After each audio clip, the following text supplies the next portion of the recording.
Eye on the Islands is a weekly talk show dedicated to the people and the issues of the U.S. Virgin Islands.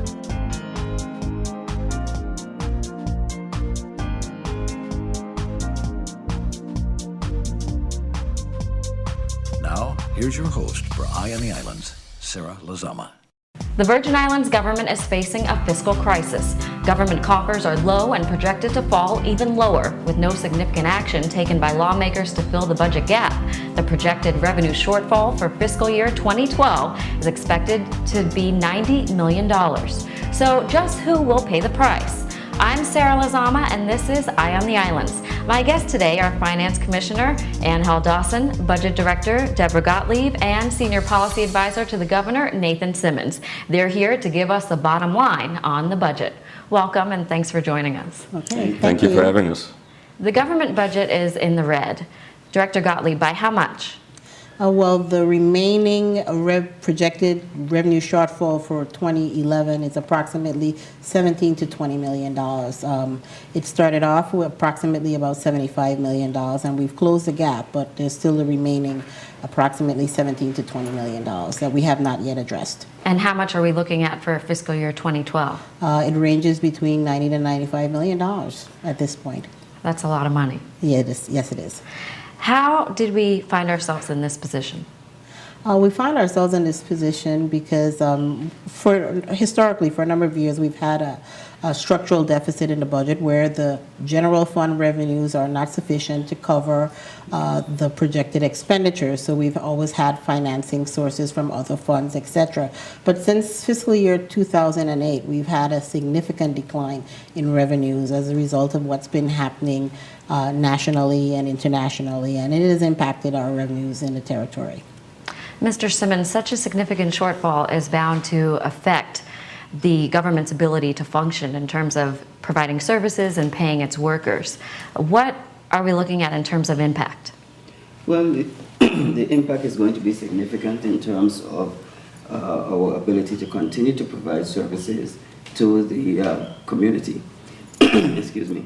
And as a result, of course, we are looking at different measures to either generate additional revenues, as was proposed by the governor in his increase of the gross receipts tax, or to reduce expenditures. Now, we did cut the budget somewhat, but we still have some more to go. And unless we can find some ways to reduce our costs, I think the only alternative would be impact on our personal services. Director Gottlieb, the governor attempted to soften the blow that Mr. Simmons referred to by submitting an austerity and revenue enhancement package to the legislature for approval. Now, they did not enact the full range of that proposal.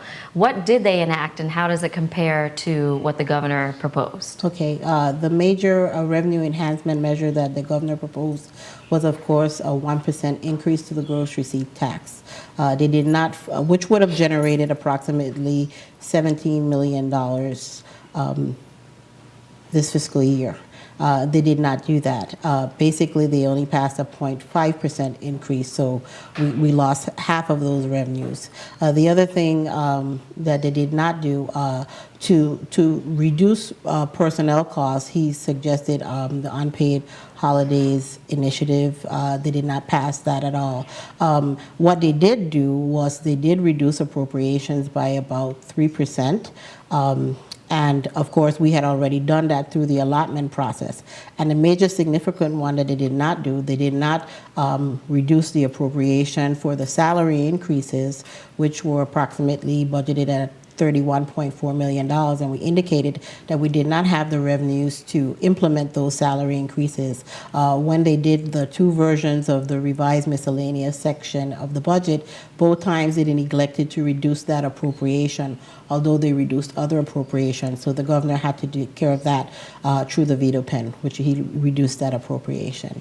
It seems like the governor's gross receipt tax proposal would have closed the budget gap for this year, and the Senate didn't pass that measure. What was their justification in not passing it?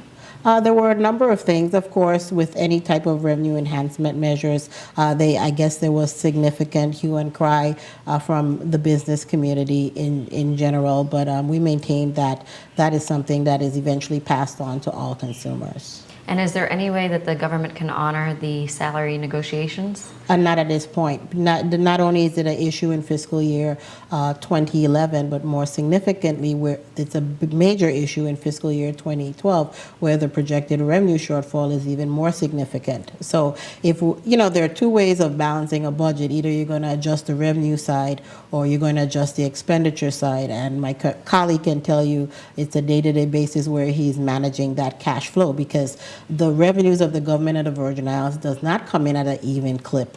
First quarter is not traditionally our best. It picks up by the second quarter. It's really great in the third quarter because, of course, it's the April 15 tax filing deadline, and then it tapers off in the fourth quarter, which is a slow season for us. But my colleague manages the cash flow of the government of the Virgin Islands on a day-to-day basis, and even out the ebbs and flow with me in terms of I do it through the allotment process, and he makes a determination as to exactly, based on our cash flow, what will be paid this week, this day. So, Mr. Dawson, it really is on a day-to-day basis that we're teetering here. That is correct. The Department of Finance ultimately is where the rubber hits the road as far as payment of government expenses.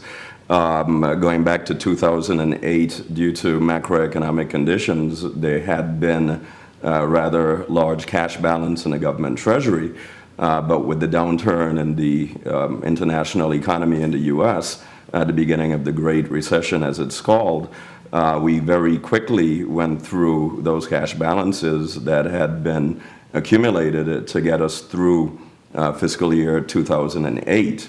By the time we got to fiscal year 2009, you'll probably recall, as will our viewers, we were to the point where we needed to consider and, in fact, conclude a working capital borrowing so that we could pay the various expenses of the government.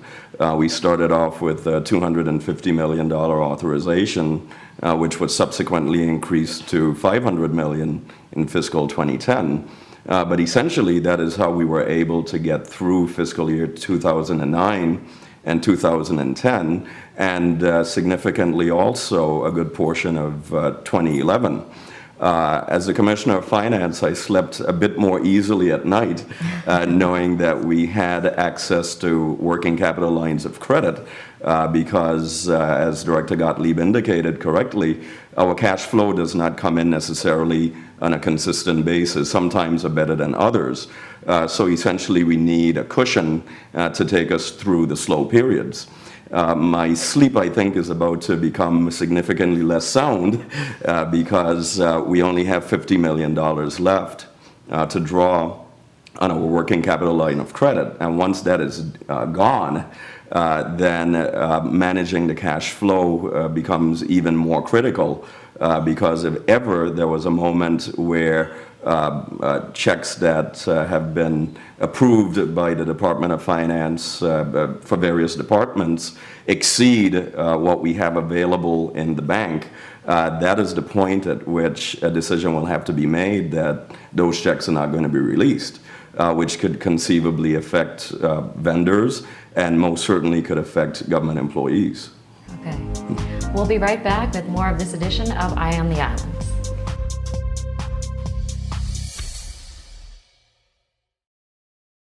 If you think it's hip to be in a gang, listen up. I got into a gang at the age of 13.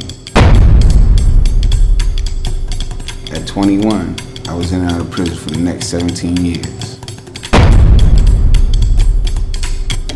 I got shot 13 times. Now I'm 44, and I'm here to tell you, the drugs, the money, the sex, it's all there, waiting for you. First, you have to ask yourself, are you willing to give up half your life or more to be in a gang?